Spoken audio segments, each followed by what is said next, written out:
Corona की दूसरी wave को जिस तरह यूपी ने संभाला,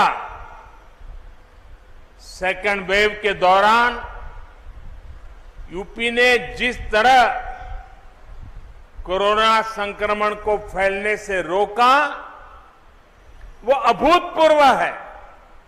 आज यूपी कोरोना की सबसे ज्यादा टेस्टिंग करने वाला राज्य है। आज यूपी पूरे देश में सबसे ज्यादा वैक्सीनेशन करने वाला राज्य है। एक और बड़ी बात, यूपी में सरकार आज भ्रष्टाचार और भाई भतीजावाद से नहीं, विकासवाद से चल रही है। भाई और बहनों, ऐसा नहीं है कि 2017 से पहले यूपी के लिए योजनाएं नहीं आती थी, पैसा नहीं भेजा जाता था। तब भी 2014 में हमें सेवा करने का मौका मिला, तब भी दिल्ली से इतने ही तेज प्रयास होते थे, लेकिन तब लखनऊ में उनमें रोड़ा लग जाता था।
अर्जुन टीवी में स्वागत है आपका। मैं हूं योगेंद्र, आप देख रहे हैं खास खबर। खास खबर में हम बात करेंगे 2022 में 5 राज्यों में विधानसभा चुनाव होने हैं।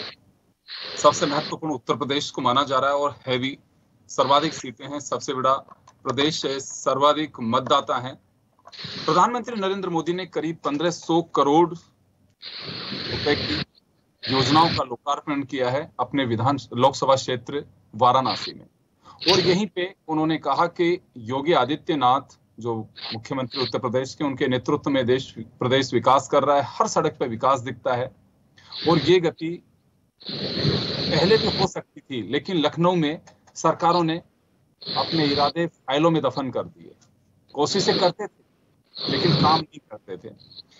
तो कुछ इसी तरह का मजमून है। उन्होंने योगी आदित्यनाथ जिस तरह से तारीफें की हैं, चाहे वैक्सीनेशन की बात हो या कोविड से निपटने की बात हो, मुझे लगता है कि 2022 में बीजेपी का फेस तो योगी आदित्यनाथ ही रहने वाले हैं। तो चले हम मजमून के साथ ही शुरू करेंगे। हमारे सहयोगी अरुण मिश्रा लखनऊ से हमारे साथ जुड़े हैं। हमारे साथ समाजवादी पार्टी नेता मनोज यादव साहब लखनऊ से जुड़े हैं। भाजपा नेता अतुल सिंह बाराबंकी से जुड़ रहे हैं और कांग्रेस नेता विधायक हरेंद्र मलिक साहब मुजफ्फरनगर से जुड़े हैं हमारे साथ। सभी का स्वागत है। अरुण जी, आपके यहाँ पे लाइट का इश्यू है, आप डार्क दिख रहे हैं मुझे। चले मैं पहले मनोज जी आपके पास आना चाहूंगा। पूर्ववर्ती सरकारें भाई भतीजावाद, परिवारवाद में डूबी रही, विकास को गौण कर दिया, कोशिशें की लेकिन विकास नहीं किया। मनोज जी आप अनम्यूट करिए, आपके सिस्टम को अनम्यूट करिए। जी मैं कह रहा हूं जो बातें प्रधानमंत्री जी ने कही वो सुनने में बड़ी अच्छी लगती है कि पूर्व की सरकार ने कुछ नहीं किया, फाइलों को दबा के रखा।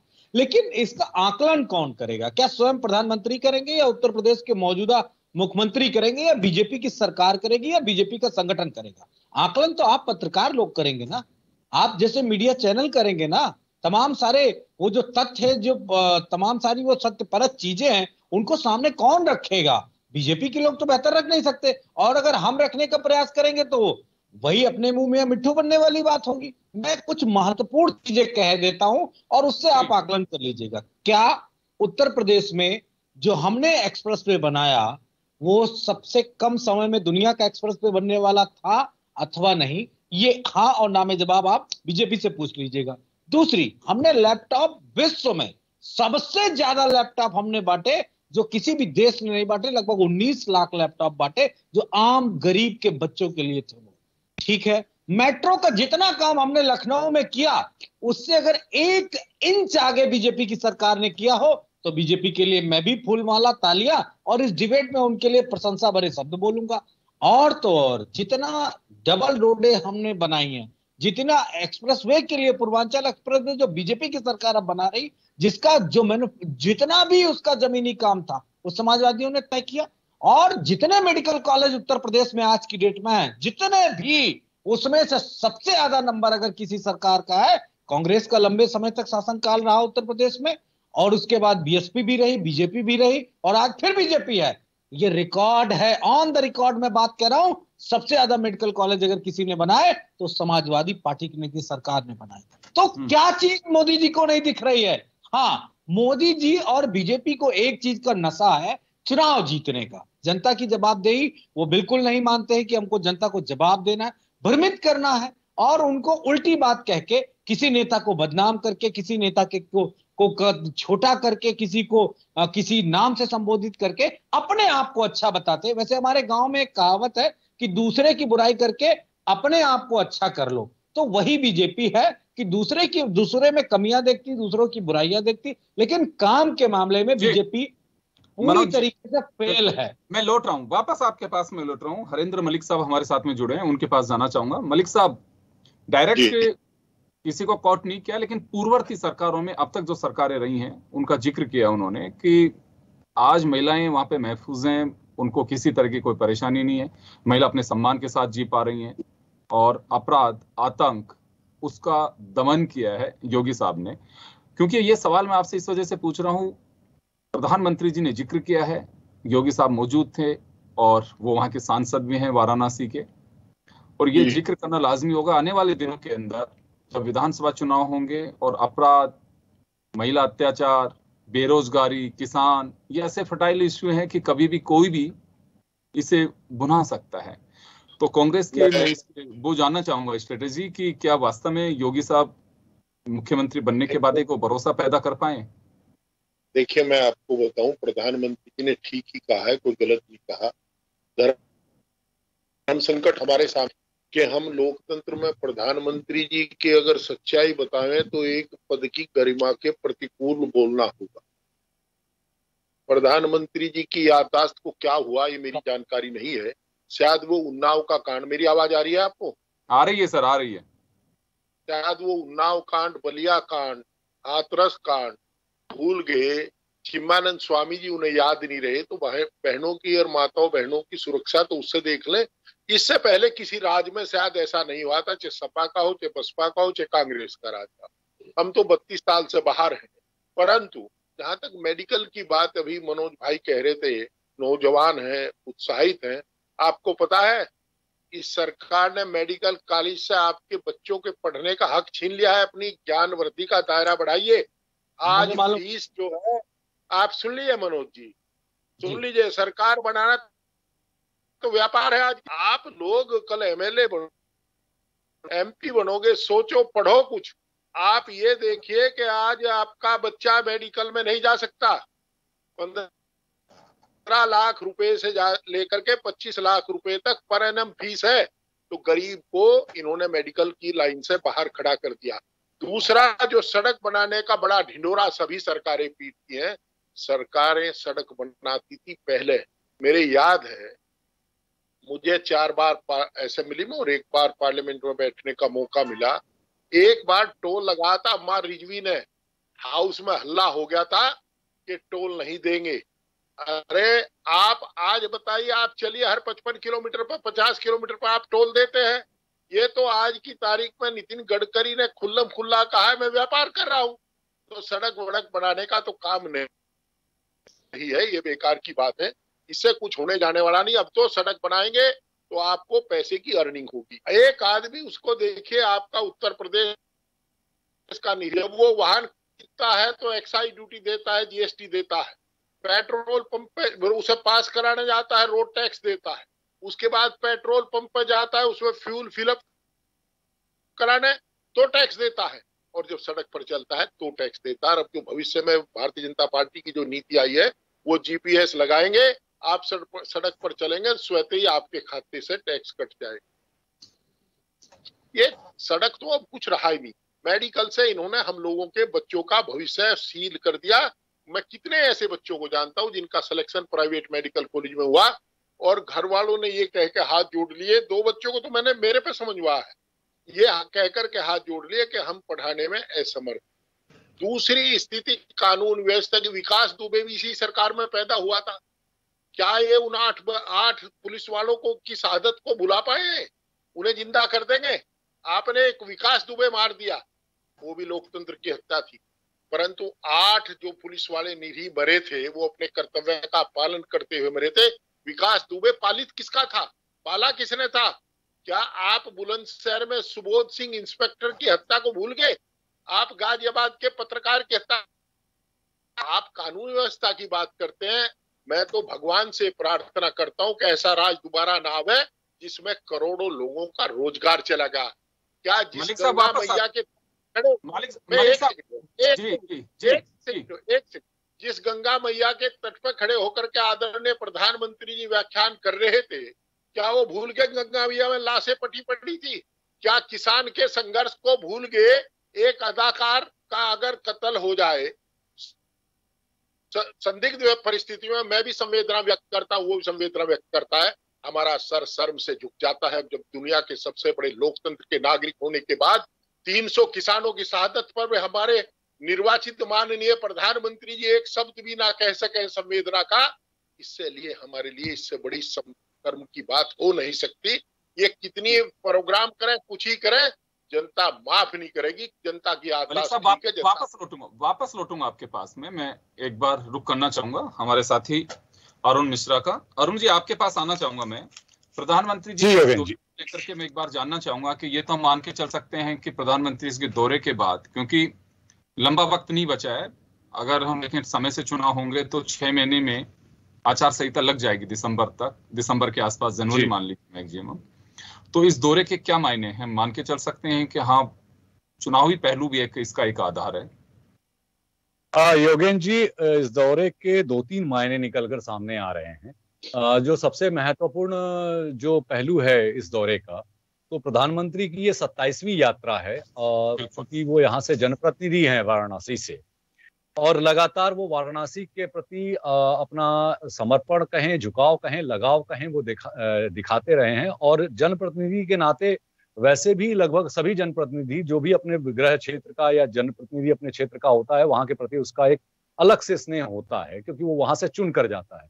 उसी क्रम में जितनी बार भी प्रधानमंत्री का आगमन वाराणसी में हुआ है, निश्चित तौर पर हर बार लगातार लगभग 1000 से ऊपर करोड़ से ऊपर की परियोजनाओं का उद्घाटन कह लीजिए, लोकार्पण कह लीजिए, शिलान्यास कह लीजिए, ये क्रम लगातार जारी है। और लगभग 10,746 करोड़ की परियोजनाओं का एक तरीके से वाराणसी में उसको एक तरीके से पूर्ति की जा चुकी है। और आज की जो यात्रा रही, उसमें उत्तर प्रदेश के मुख्यमंत्री योगी आदित्यनाथ और जो महामहिम राज्यपाल हैं आनंदीबेन पटेल, उन्होंने अगवानी की उनकी। उसके बाद आज का जो एक विशेष महत्व ये रहा कि जो जापान सरकार की तरफ से जो कोalition करके भारत सरकार की तरफ से जो यहाँ पे रुद्राक्ष सेंटर बना है, वो एक महत्वपूर्ण विषय रहा यहाँ पर। आपको याद होगा वाराणसी से बिस्मिल्लाह खां जी भी आते थे और उनकी शहनाई विश्व प्रसिद्ध रही। तो विश्व प्रसिद्ध जो साहित्य, कला या संस्कृति के धरोहर के रूप में उसको संजोने का काम ये जापान के साझे से ये तैयार किया गया है, रुद्राक्ष कन्वेंशन सेंटर। और जो वाराणसी के जितने ओवरब्रिज थे, पुल थे, और खास करके जो अभी क्रूज जो गंगा नदी में उतारा जाना है, वो आज उतार दिया गया, उसका भी लोकार्पण किया जा चुका है। तो ये एक तरीके से वाराणसी के विकास को प्राथमिकता दी। लेकिन इसके पृष्ठभूमि में अगर आप जाएं तो ये चुनाव से इसको आप दूर नहीं रख सकते हैं, क्योंकि किसी भी प्रदेश या का विकास या क्षेत्र का विकास वो निश्चित तौर पर आगामी राजनीति के परिदृश्य को दृष्टिगत रखते हुए ही निर्मित किया जाता है। और एक बात और है विशेष तौर पर, खास करके आप विगत समय में आप देख रहे थे, खास करके प्रतिपक्षी पार्टियां हों या अन्य लोग हों, वो लगातार योगी और मोदी को लेकर के जो विषयांतर की परिस्थितियां निर्मित करने के प्रयास कर रहे थे, उसका भी जवाब आज के कार्यक्रम में एक तरह से दोनों पक्षों के द्वारा दिया जा चुका है। उसमें एक तरफ से जहां कोरोना काल में योगी सरकार के जो कार्य रहे, खास करके उसकी तारीफ की प्रधानमंत्री नरेंद्र मोदी जी ने, और उसमें उन्होंने उल्लेख भी किया कि विश्व स्वास्थ्य संगठन से लेकर के ऑस्ट्रेलिया के जो सांसद हैं, उन्होंने योगी की मांग की कि हमारे यहाँ वो आ जाए। इसके साथ जो सर्वोच्च न्यायालय है देश का, वो एक तरीके से नजीर के तौर पर उत्तर प्रदेश में जो टेस्ट का जो एक फार्मूला मॉडल जो एस्टेब्लिश किया गया, जो अचानक से आई हुई वैश्विक आपदा में एक तरीके से नियंत्रण पाने के लिए जो उत्तर प्रदेश के प्रयास किए गए, उसकी सराहना चाहे वो सुप्रीम कोर्ट हो, चाहे विश्व स्वास्थ्य संगठन हो, चाहे ऑस्ट्रेलिया की बात, सांसद की बात हो। तो इस तरीके के जो उल्लेख उनकी उद्बोधन में रहे। और दूसरी तरफ प्रधानमंत्री मोदी जी के संबोधन को लेकर के, मार्गदर्शन को लेकर के और उनके कुशल नेतृत्व को लेकर के उनकी योगी जी की तरफ से भी आभार प्रकट किया गया। तो ये जो एक दूसरे के प्रति आभार प्रकट 2022 के रण की पूरी तैयारी एक तरीके से पृष्ठभूमि भारतीय जनता पार्टी और उसकी सरकार की तरफ से डाली गई है। जी योगेन जी। तो एक ये भी मान सकते हैं कि जिस तरह से तारीफों के पुल बांधे हैं प्रधानमंत्री ने, चेहरा तो योगी ही होंगे 2022 में। निश्चित तौर पर आज वो अभी स्थिति पूर्णतः स्पष्ट हो गई। उस विषय को लेकर के पहले भी बहुत ज्यादा संशय नहीं था योगेन जी, क्योंकि जो उत्तर प्रदेश में भारतीय जनता पार्टी के में एक विशेष परिस्थिति, खास करके जो उसका संगठन पृष्ठभूमि में काम करता है राष्ट्रीय स्वयं संघ, वो कभी भी राजनाथ कल्याण बनाम वाली स्थिति नहीं पैदा होने देना चाहेगा। और उत्तर प्रदेश में योगी के बनाम में जैसे कल्याण और राजनाथ बनाम हुआ था, वो स्थितियां हैं नहीं। उत्तर प्रदेश में भारतीय जनता पार्टी की दूसरी लेयर के नेताओं को अगर आप योगी के मुकाबले में खड़े हो। जी मैं वापस आ रहा हूँ आपके पास में। मैं मनोज यादव जी का रुख करना चाहूंगा। मनोज जी, अक्सर आप लोग आरोप लगाते हैं, अपोजिशन की सभी पार्टियां, की भीतरी बात है, बीजेपी पहले अपनों से निपट ले, कि कोई वो धड़ा कभी वो धड़ा। तो तमाम जो चीजें मंत्रिमंडल के विस्तार को लेकर के भी मैं पिछले दिनों देख रहा था कि इतनी मत भी नहीं जुटा पा रहे हैं, कितने गुटों में बिखरी हुई है बीजेपी की, मंत्रिमंडल का विस्तार भी कर सकें। अब चुनाव सामने, लोग बनना भी नहीं चाहते हैं, लेकिन चलिए बहुत सारे लोग हैं वो अपना तमगा अगर लगवा लेते हैं कि हाँ चलिए मैं पूर्व मंत्री रहूंगा। मैं अखिलेश जी को भी सुन रहा था, हालांकि कि प्रधान उन्होंने कहा भी कि मुख्यमंत्री का अपना एजेंडा है, लेकिन जो स्थिति जो है आज की स्थिति से लगता है आपको कि कोई गुटबाजी नहीं है बीजेपी में? देखिए, ये बीजेपी का इंटरनल मैटर है कि बीजेपी के संगठन में गुटबाजी है कि नहीं है, ये समाजवादी पार्टी का मैटर नहीं है ना, हम इस पे कोई बात करना चाहते हैं। लेकिन अगर उत्तर प्रदेश की भाजपा की सरकार में कोई प्रॉब्लम है तो ये हमारा दायित्व बनता है, नैतिकता के आधार पे और संविधान के दृष्टिकोण से भी ये हमारा दायित्व है कि हम सरकार से सवाल पूछें। जब योगी आदित्यनाथ अपने ही एक शिक्षा मंत्री पे अपने भाई को किसी बिलो द पावर्टी वाली उस पे ब्राह्मण होके उनको ब्राह्मण, गरीब ब्राह्मण का हक छीन के नौकरी दे दी जाती है और विपक्ष सवाल पूछता है तो सब खामोश हो जाते हैं, स्वतः इस्तीफा हो जाता है, गलती मान ली जाती है और उस मंत्री से इस्तीफा नहीं लिया जाता है। अगर बीजेपी और मोदी में, योगी और मोदी में एवरीथिंग इज फाइन है तो मुझे नहीं लगता है कि ये जो जितना घटनाक्रम हुआ, समाजवादी पार्टी ने ऐसा कोई एक्सपोजर सामने रखा भी नहीं। लेकिन मिश्रा जी का जो विश्लेषण था, जो मैंने अपने पहले वक्तव्य में कहा कि मोदी जी अपनी सरकार का विश्लेषण करें और विपक्ष उसको नकारे, ये बेहतर स्थिति नहीं है, क्योंकि वो अपनी बात कहेंगे और हम अपनी बात कहेंगे, लेकिन जो कड़ियां हैं, जिन पे जिम्मेदारियां हैं, जो स्तंभ है इस देश में, वो तो जरूर बात कहेंगे। क्या मिश्रा जी के वक्तव्य में आपने बनारस में, गंगा में, बलिया तक, बलिया से लेके पटना तक और जहां तक भी लाशें गई, इलाहाबाद का वो जो मंजर आपने देखा कि रामनामी की चादर उखाड़ के फेंक दी गई, क्यों? क्योंकि लाशों की गिनती ना हो सके। कौन बताएगा? हम तो चिल्ला रहे हैं ना, हम तो बार बार इस बात को कह रहे हैं, लेकिन कोई पत्रकार नहीं कहता, मेरे साथी योगेंद्र जी, न कोई उस तरह का राजनीतिक विश्लेषक। तस्वीरें झूठ नहीं बोलती हैं मनोज यादव जी, तस्वीरें झूठ नहीं बोलती हैं। मनोज जी आप विषयांतर हुए, मैं इसमें एक बात कहना चाहूंगा आपसे। देखिए, जब सामने नहीं, हमसे जो वहां से बात कही गई, हमें उसका उत्तर देना था। उन्होंने हमसे ये नहीं वृत्तांत पूछा था कि किसका क्या घटनाक्रम है। आज के घटनाक्रम पर मैं अपनी बात रखूंगा। मिश्रा जो आज की घटना करूंगा। अरुण जी आ रहा हूँ आप पास। देखिए, किसी भी सरकार के बेहतर कार्यकाल, अच्छा सरकार चुनी क्यों जाती है योगेंद्र जी? इसीलिए तो चुनी जाती है कि वो जनता का काम करेगी। मैं आपको एक छोटा सा उदाहरण देता हूँ, बड़ा मजा आएगा। मैं गोमती नदी, मेरे ख्याल से सांसद जी को पता होगा, जब एक नया पुल बना है गोमती 1090 से, जैसे ही चढ़िए गोमती नगर से आप मुख्यमंत्री आवास की तरफ बढ़ेंगे तो जैसे ही गोमती नदी को क्रॉस करेंगे, सिर्फ और सिर्फ 10 मीटर का एक ऐसा पैच था जिसमें गड्ढे हो गए थे। यू बिलीव मी कि उत्तर प्रदेश के कई अखबारों ने, कई टीवी चैनलों ने वो 10 मीटर के गड्ढे को पाटने के लिए, और बड़े नॉर्मल से गड्ढे थे लेकिन बाइक के लिए बड़े खतरनाक थे, गाड़ियों के लिए खतरनाक थे। लेकिन आप बताएं, आज भी सरकार ने 1.5 साल से 2 साल हो गया, सिर्फ बड़े कहने सुनने पे, बड़े मीडिया वाले के कहने पे, उठाने पे, उस पे थोड़ी सी गिट्टी और डामर डाल के, आज भी अगर आप कार से जाओगे, बाइक से जाओगे तो आप गड़बड़ करोगे मोस्ट वीआईपी एरिया में। कहने का मेरा मतलब इस उदाहरण से इतना है, एक छोटा सा काम जो सरकार तत्काल एक इंजीनियर से कह के करा सकती है, कोई अपनी सड़क विभाग के उससे जिम्मेदार व्यक्ति से कह के करा सकती, नहीं करा पाई। क्या उत्तर प्रदेश में लोगों को रोजगार मिल रहा है? अगर कोई नौजवान रोजगार मांगता तो पुलिस वाला उसकी मां बहन की गाली देता, कहता इतने मुकदमे लगा देंगे तुझ पे कि तेरी नौकरी अलग हो जाएगी, नेतागिरी अलग हो जाएगी। आप बताओ वो प्रदेश में कैसे ऑल इज वेल हो सकता है? जिस महिला का साड़ी का चीरहरण हुआ, मैं तो कहता हूं आज बड़े धृतराष्ट्र ने छोटे धृतराष्ट्र की तारीफ की, क्योंकि दोनों की आंखें बंद है। उस महिला का क्या चीरहरण नहीं देखा दुनिया ने? अब कोई यूएनओ नहीं गया, अब कोई नहीं ये बात कहने गया कि उत्तर प्रदेश में जंगल राज कायम है। कहना चाहिए, और जब आप कहेंगे तो निश्चित तौर पे सरकारें डरेंगी। नहीं भी सकता कोई दूसरी सरकार आए और उससे ज्यादा बेशर्मी करने लगे। मैं वापस आऊंगा आपके पास में। मैं मलिक साहब आपके पास में लौटूंगा, एक छोटे से ब्रेक के लिए रुकेंगे, ब्रेक के बाद में जल्द लौटूंगा आपके पास में। बने रहिए आप जन टीवी के साथ।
समाज के अंतिम पंक्ति के अंतिम व्यक्ति की खबरें,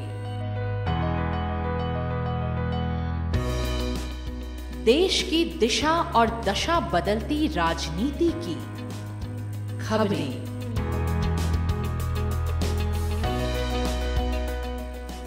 धोखा, विश्वासघात और अपराध की खबरें, जमीन पर चमकते चांद सितारों की खबरें। हर खबर से रहिए बाखबर, हर खबर की तह तक।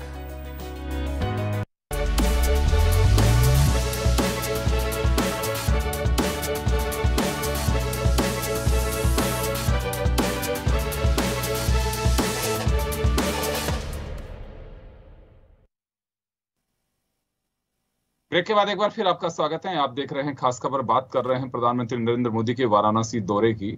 हमारे साथ बीजेपी से अतुल सिंह जी को जुड़ना था, लेकिन कोई तकनीकी खामी के कारण वो अभी तक हमसे नहीं जुड़ पा रहे हैं, क्योंकि हमें भी लगता है कि बीजेपी का पक्ष वही रखें और कोशिश कर रहे हैं कि वो जुड़े हमारे साथ में, क्योंकि जो हमारे साथ हमारे मित्र जुड़े हुए हैं सब लोग वो सवाल उठा रहे हैं दौरे पर, तो जवाब बीजेपी को ही देना है।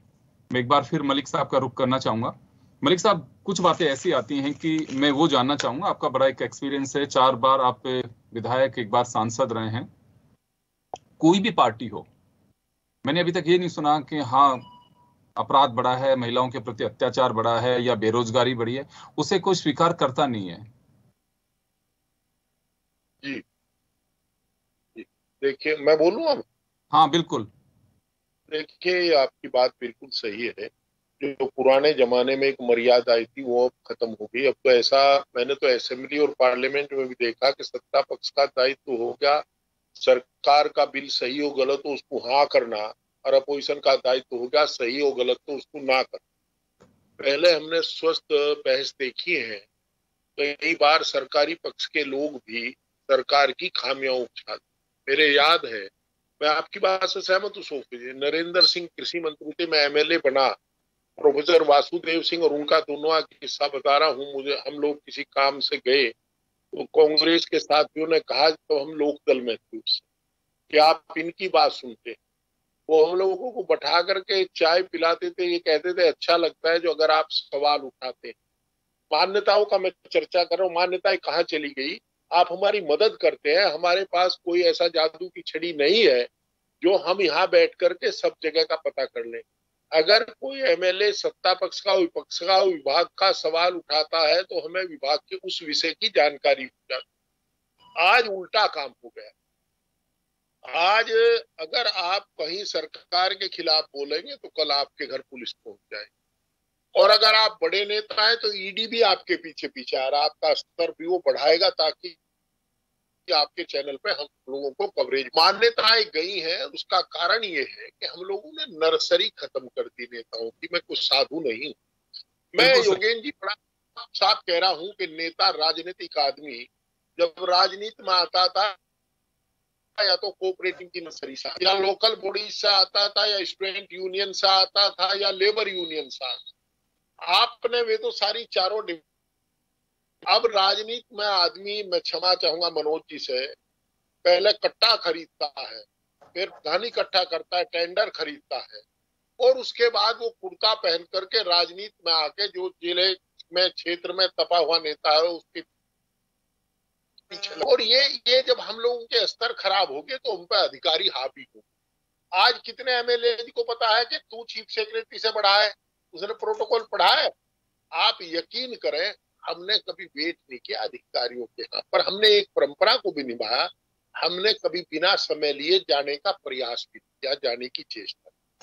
हम लोगों ने वो भी बात जानी है कि अधिकारी भी हमारे समाज का, वो भी बहुत जिम्मेदार है, पढ़ा लिखा है, उसका दायित्व दूसरा है, हमारा दायित्व दूसरा है। दूसरा एक योगेन जी चर्चा आपने की है तो मैं बता दूं आपको, हमने मिक्सअप कर दिया। इमेच्योर पॉलिटिशियन करप्शन की जननी है। अगर पॉलिटिशियन इमेच्योर होगा, अनस्टेबल होगा, तो उसके बाद अधिकारियों के मातहत हो जाए। वो अधिकारी जो सामने बैठा है वो पढ़ा लिखा है, वो जानता है इसकी कमी क्या है, जब वो चाहेगा फाइल में, अरे भाई देखते देखते देखते करेगा तो समझेगा, फिर उसको सर ये देख ले। एक एक अजीब किस्सा हो गया कि आदमी ये नहीं पूछता तू पैसा कहां से लाया रे, कल तू सड़क पे डोलता था, एमएलए बन गया, आज तेरे पे इतना धन कहां हो गया।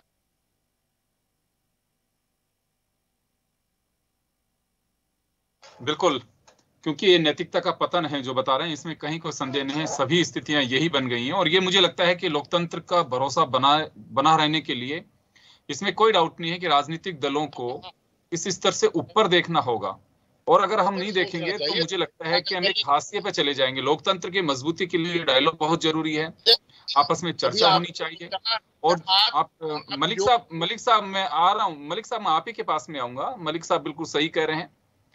ये एक, अगर नर्सरी से कोई नहीं भी निकल रहा है तो एटलीस्ट जो नए विधायक आते हैं पार्टी स्तर पे नेताओं को एक तरह से ये मैं कहूंगा कि ट्रेनिंग जरूर होनी चाहिए कि आप इस तरह से हमें क्वेश्चन आवर में क्या महत्व है उसका, शून्यकाल का क्या महत्व है, आपको अगर डिबेट में हिस्सा लेना है तो किस तरह से लेना है। आप नियम कायदों की दुहाई देते हैं, जैसे कई बार स्पीकर या सभापति कहते हैं कि नहीं आप नियमों में आइए, तो नियम बहुत सारे बने हुए हैं, आपको अधिकार, आपका संरक्षण करते हैं नियम।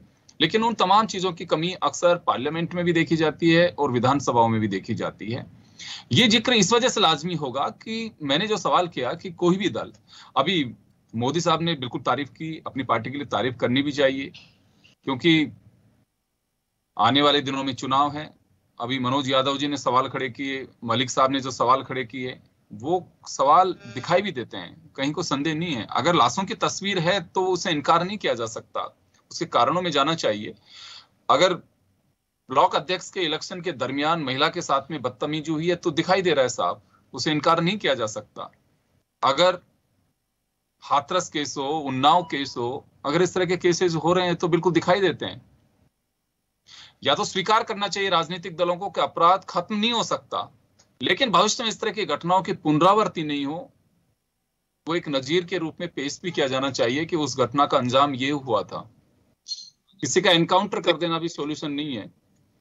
देखिए योगेश जी, एनकाउंटर करना और कानून तोड़ करके करना, कानूनी प्रक्रिया को एक तरफ डाल करके करना, बिल्कुल चाहे कितना ही बड़ा कोई अपराधी हो, कितना ही बड़ा अपराधी हो, कानून ये नहीं कहता है कि आप उसका एनकाउंटर कर दीजिए। हमारा न्याय ये नहीं कहता है। मैं ये बताऊं, देखिए न्यायपालिका का अपना स्थान का, परंतु जो 8 पुलिस के लोग मारे गए, विकास दुबे 1 घंटे में पैदा नहीं हुआ था, हमारे सिस्टम की खामी ने उसे पैदा किया।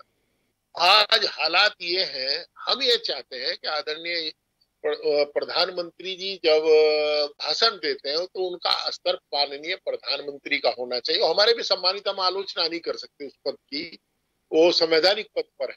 हम आदरणीय योगी जी की भी आलोचना व्यक्तिगत नहीं कर सकते, वो संवैधानिक पद पर, परंतु उनके कामों की हम आलोचना विशुद्ध रूप से कर सकते। आप प्रधानमंत्री केवल बनारस के लिए, पूरे देश के।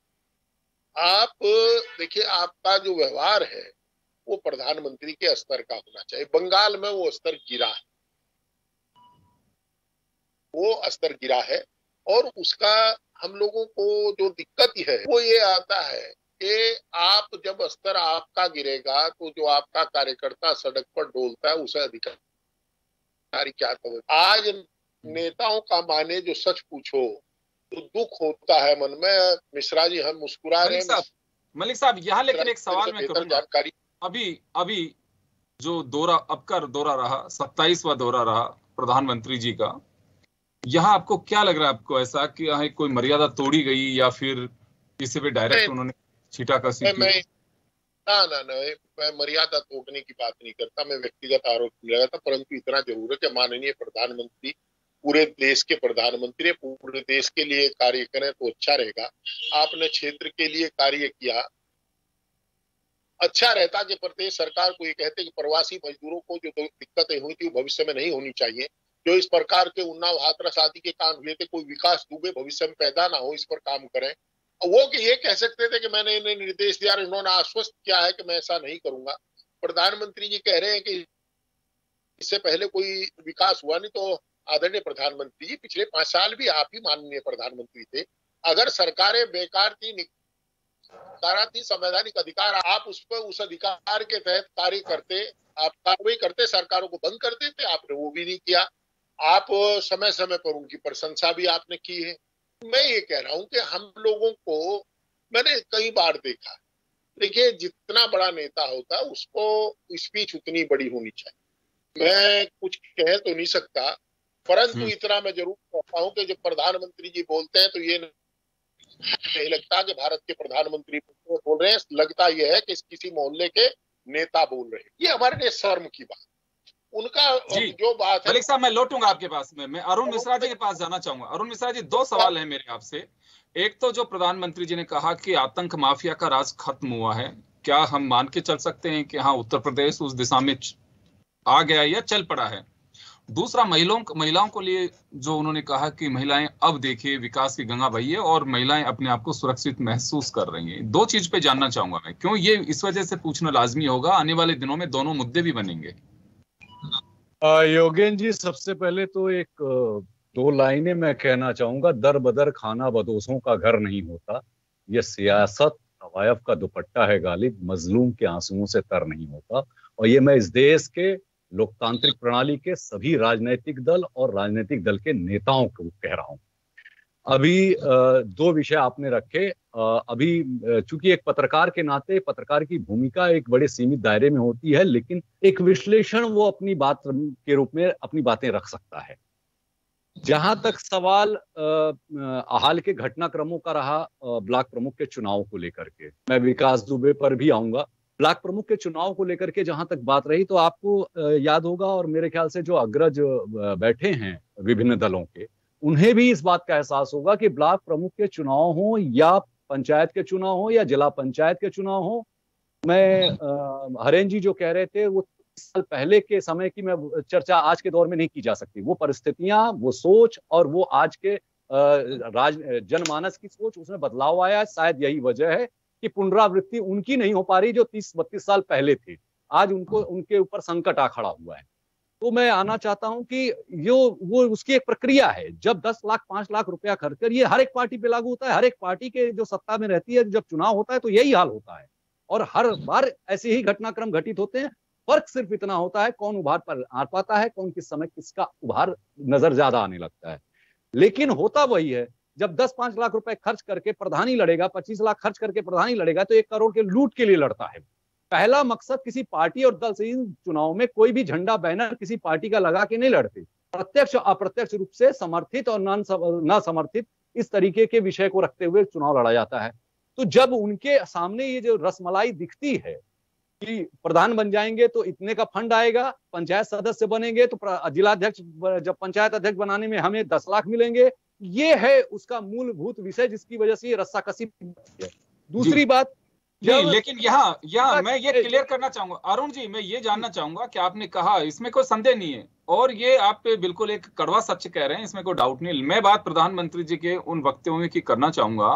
विकास दुबे एनकाउंटर हो या फिर मुख्तार अंसारी के जिस तरह का एक अपराध का साम्राज्य स्थापित हुआ था, उनकी कमर तोड़ना हो, क्या दो लोगों की वजह से हम कह सकते हैं कि हाँ बिल्कुल आतंक का सफाया या फिर माफिया राज खत्म हो गया? देखिए योगेन जी, एक शाश्वत सत्य है जिसे हर एक को स्वीकार करना होगा। अपराध समाप्त करने की क्षमता किसी भी मुख्यमंत्री प्रधानमंत्री में संभव ही नहीं है। वो चाहे पूर्व के मुख्यमंत्री मायावती रही हो या अखिलेश यादव रहे हो या मुलायम सिंह रहे हो या वर्तमान समय के योगी रहे हो, क्योंकि अपराध जो है एक मानसिक विकृति से उत्पन्न होता है। अपराध पर नियंत्रण किया जाता है, उसकी पराकाष्ठा ना पार हो। आप निठारी कांड को भूलेंगे नहीं होंगे, निठारी कांड में भी एक पराकाष्ठा पार हुई थी, एक सामान्य दिवस चल रहे थे। वो लोग भी उस चीज को नहीं भूले होंगे कि जेल के अंदर सीएमओ के हत्याकांड हो गए थे। उसी अरुण जी, सवाल मेरा इस वजह से, अरुण जी सवाल की वजह मैं बता देता हूँ। अरुण मिश्रा जी, अरुण जी मैं सवाल की वजह बता देता हूँ। सवाल की वजह जब बाहर पर आ जाते हैं और इन्हीं को नुकसान पहुंचाने लगते हैं। रामवृक्ष यादव नाम खुला नहीं होगा, वो उसने सरकारी संपत्ति पे कब्जा किया, सीधे सरकार को चुनौती दे बैठा था। अरुण जी यादव केवल सवाल मेरा इस वजह से है, अरुण जी सवाल मेरा इस वजह से है, अरुण जी आप सुन पा रहे हैं मुझे? सवाल मेरा इस वजह से है कि हम जब अपोजिशन में होते हैं तो हम बहुत एग्रेसिव होते हैं। जैसे हम सत्ता की कुर्सी पे बैठते हैं, हम बहुत डिफेंसिव होते हैं, ये सत्य है, इसमें कहीं कोई संदेह नहीं है। फिर हमारे, क्योंकि ये जो अभी मलिक साहब बात बता रहे हैं, वो दौर खत्म हो चुका है। आज कोई भी अपनी आलोचना सुनना बर्दाश्त नहीं कर सकता। कबीरदास के दोहे चल जा चुके हैं। अब आज हर व्यक्ति चाहता है कि तारीफों के पुल बनते रहें, वो सच्चाई से वाकिफ होना ही नहीं चाहता कोई। अगर नहीं कहेंगे, कोई बताता है तो कह के नहीं, झूठ बोल रहा है। मैं इस वजह से कह रहा हूं कि अपराध, बिल्कुल सही है आपने जो कहा कि अपराध खत्म नहीं हो सकता, और पहली मर्तबा भी नहीं हो रहा है, लेकिन राजनीतिक दलों के लिए सबसे ज्यादा उपजाऊ मुद्दा भी यही है, चाहे वो महिला अत्याचार हो, चाहे अपराध हो। तो सही और क्योंकि ये मैं इस वजह से जिक्र कर रहा हूं कि आने वाले दिनों में उत्तर प्रदेश की राजनीति में, मैं साथ ये पॉइंट्स जो हैं आज महत्वपूर्ण हैं जो प्रधानमंत्री जी ने कहे, लेकिन आने वाले दिनों में बेशक प्रधानमंत्री जी कह करके चले गए हों, लेकिन जनता का भरोसा जीतना और कहने में बहुत अंतर होता है। क्या वास्तव में जनता भी ये भरोसा कर सकती है कि हाँ बिल्कुल मुख्तार अंसारी के उस साम्राज्य को खत्म करके बिल्कुल माफिया राज को बंद कर दिया है, विकास दुबे एनकाउंटर हुआ तो उससे एक अपराधियों में एक मैसेज जाएगा कि अपराध का अंजाम ये होता है, लेकिन ये संवैधानिक तरीका भी नहीं है। अगर ऐसा हुआ है तो जांच का विषय है। तो मैं मनोज जी, अरुण जी आपको रोकूंगा एक बार, मैं मनोज जी आपके पास आना चाहूंगा। अपराध एक मुद्दा राजनीतिक दलों के लिए हमेशा होता है, पहली बार नहीं। मैं राजस्थान में बैठा हूं, यहाँ पे भी मुद्दा है, यही सब चल रहा है। अपराध राजनीतिक दलों की नजर से कौन सा अपराध और किसको मान के चलते हैं, ये कोई दावा नहीं कर सकता कि हाँ बिल्कुल मेरे वक्त में अपराध बिल्कुल था ही नहीं। देखिए, अपराध को खत्म करने का एक तरीका संवैधानिक तरीका है। अभिमन्यु जी, मैं आपसे कहना चाहूंगा और इस बात को जिम्मेदारी से कहूंगा, हमारे इस पैनल में तमाम वरिष्ठ जन है, अनुभव की उनके पास मेरे ख्याल से गंगा है। मैं क्या इस सरकार के दो सेगमेंट में अगर इस सरकार को डिवाइड करूं तो वो गलत होगा। एक पक्ष है भावनात्मक रूप से जनता को और देश की जनता को प्रशंसा प्राप्त करना, और दूसरा है आर्थिक पक्ष, किसी भी सरकार का इंफ्रास्ट्रक्चर, यही सब विषय है। उन भावनात्मक पक्षों पे, चूंकि बीजेपी का कोई प्रवक्ता नहीं, तो मैं जरूर इस सरकार की तारीफ ये हमें कमी अखर रही है, हमें भी कमी महसूस हो रही है कि बीजेपी के प्रवक्ता जुड़ नहीं पा रहे हैं, उन्हें कोशिश कर रहे हैं हम लगातार। मैं सरकार की तरफ से बोल रहा हूं, आप ये मेरे भी बड़े दिल की बात सोचिए। जो हरेन जी कह रहे हैं मैं उसको प्रस्तुत करूंगा।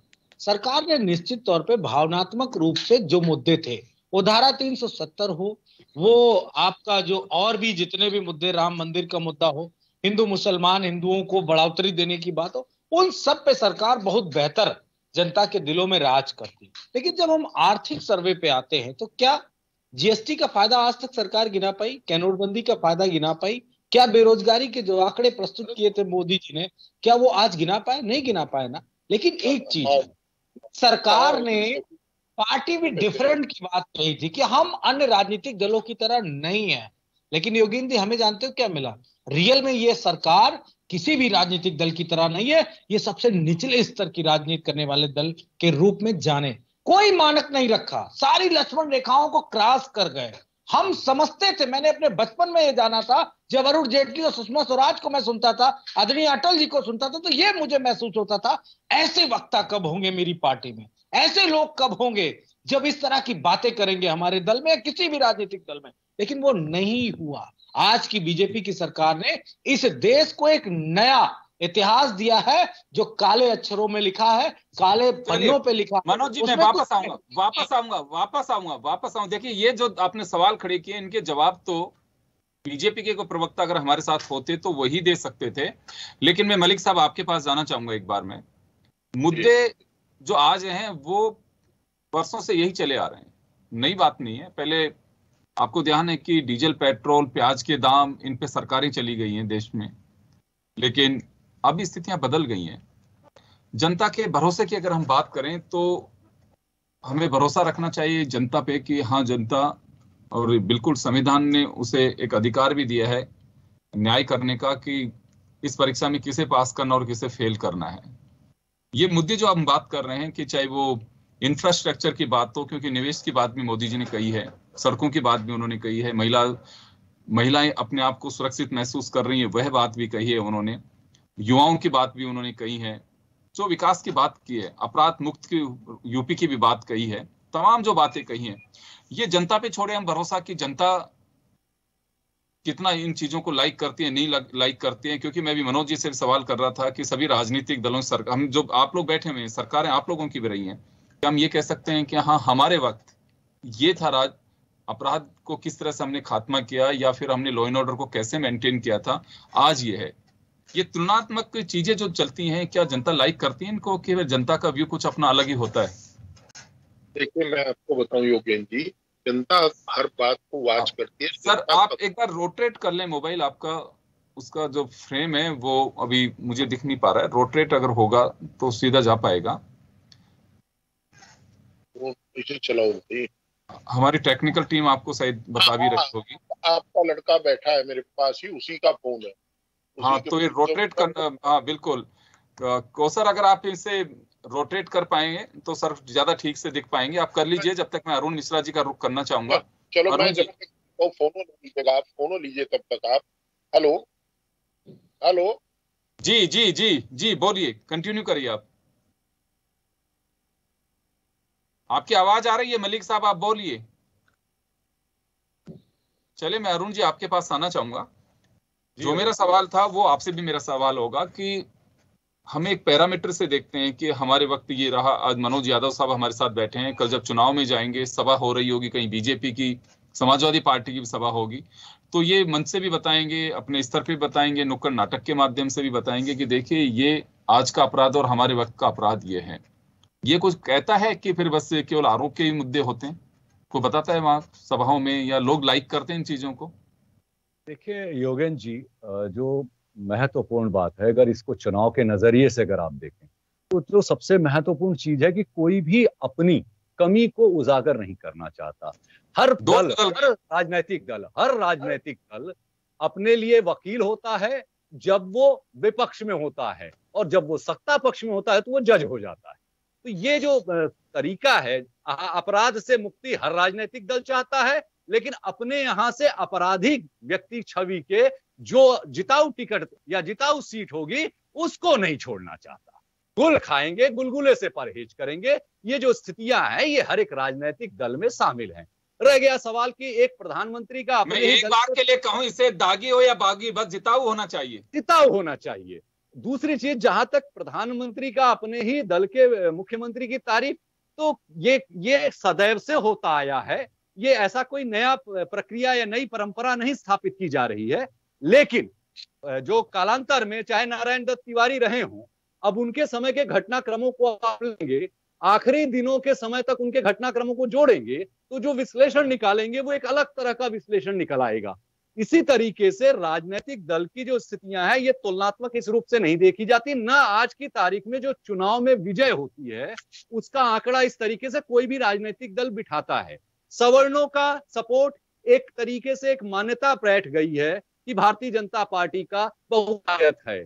समाजवादी पार्टी यादव, पिछड़े, मुस्लिम और कुछ दलितों को जोड़ करके वो अपना 420 का आंकड़ा उत्तर प्रदेश के चुनाव के लिए विधायकों का टिकट देते समय इन आंकड़े को प्राथमिकता देगी। धन बल किसका मजबूत है उसको प्राथमिकता देगी। ये हर एक दल करता है अपने विजय लक्ष्य को देखते हुए कि कौन कितना जिताऊ उम्मीदवार है।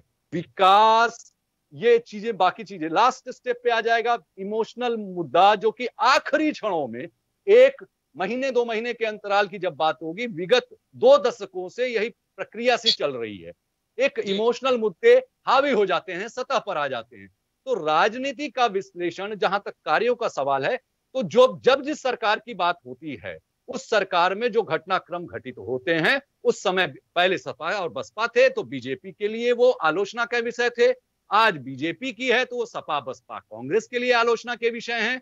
पत्रकारों का जहां तक सवाल है, वो ऑलरेडी सरकार में जो भी समस्याएं या जो भी घटनाक्रम घटित हो रहे हैं उसको ले आ रहे हैं। लेकिन शुचिता की बात अगर करते हैं राजनीतिक दल, तो जब पश्चिम बंगाल में विजय जुलूस के बाद जो घटनाक्रम हुए थे, क्या समाजवादी पार्टी, क्या कांग्रेस, क्या वहां पर उस विषय को उठाना नहीं चाहिए था? क्या केवल बीजेपी का उत्तरदायित्व था? तो शुचिता की बातें सिर्फ राजनीतिक दल के अपने कोटरियों तक सीमित होती है, अपने एजेंडे, अपने मोटिव तक, और अपने जिताऊ। समय कम है। मैं मलिक साहब आपके पास जाना चाहूंगा। आपसे जो मेरा सवाल था, देखिए राजनीति, आपने बहुत अच्छी बात कही, पहले ही इसे स्वीकार किया और दिखाई भी दे रहा है कि मायने बदल गए हैं राजनीति के। अब मैं यहाँ एक बात जानना चाहूंगा कि अपराध एक मुद्दा होगा, हम जिन चीजों को लेकर के चर्चा कर रहे हैं, थोड़ा अर्ली है कि चलिए अभी टाइम है, लेकिन अभी जैसे अरुण मिश्रा जी ने कहा कि अगर प्रधानमंत्री अपने ही मुख्यमंत्री की तारीफ नहीं करेंगे किसकी करेंगे? वो पहले से भी ये सारा सिलसिला चला आ रहा है, सच्चाई को सुनना पसंद करेगा? देखिए, मैं आपको बताऊं, अरुण मिश्रा जी ने अब भारतीय जनता पार्टी का प्रतिनिधित्व ना होने के बाद एक निष्पक्ष चित्रण किया है। कुछ मायनों में इनकी जानकारी, क्योंकि ये पत्रकारिता करते हैं, हम लोग ग्राउंड पर रहते हैं, करप्शन का कारण इन्होंने बताया। इन्होंने बहुत सही बात कही है, और ये भी सही है कि हम अगर गलत करें तो ठीक है, और हम सत्ता में ना रहे, दूसरा करे तो वो गलत। ये सच्चाई है, सत्यता। परंतु जिस स्तर पर इस समय, जहां मलिक साहब, मैं शॉर्ट में चाहूंगा क्योंकि समय का अभाव है। अगर राजनीतिक दल केवल ये तय कर ले कि हम पुलिस का और सामान्य प्रशासन का, पुलिस प्रशासन और सामान्य प्रशासन का राजनीतिक इस्तेमाल नहीं करेंगे, तो जनता को काफी रिलीफ मिल सकता है। हो ये रहा है। अब जो सबसे बड़ी कमी आई है कि ये सरकार, आदरणीय योगी जी की सरकार, अपने माननीय विधायकों और माननीय सांसदों पर उतना विश्वास नहीं करती जितना अधिकारियों पर विश्वास कर रहे हैं, और अधिकारी हावी है। इसके लिए करप्शन की गंगोत्री सूबे में बह रही है। सबसे बड़ी बात। मलिक साहब, मैं सॉरी, समय का अभाव है, समय हो चुका है, मैं क्षमा चाहूंगा, आप लोगों को रोकना चाहूंगा। और आप बहुत अच्छे अपने जो बातें कह रहे थे, लेकिन जो आप लोगों की आक्रामकता थी वो मुझे लग रहा है कि आप लोग बहुत नपे तुले शब्दों में भी कर रहे हैं। बहुत अच्छी बात है, क्योंकि बीजेपी के अगर कोई प्रतिनिधि होते तो उनकी जवाबदेही बनती। आप लोग हो सकता है कि उनसे 10 सवाल और पूछ पाते।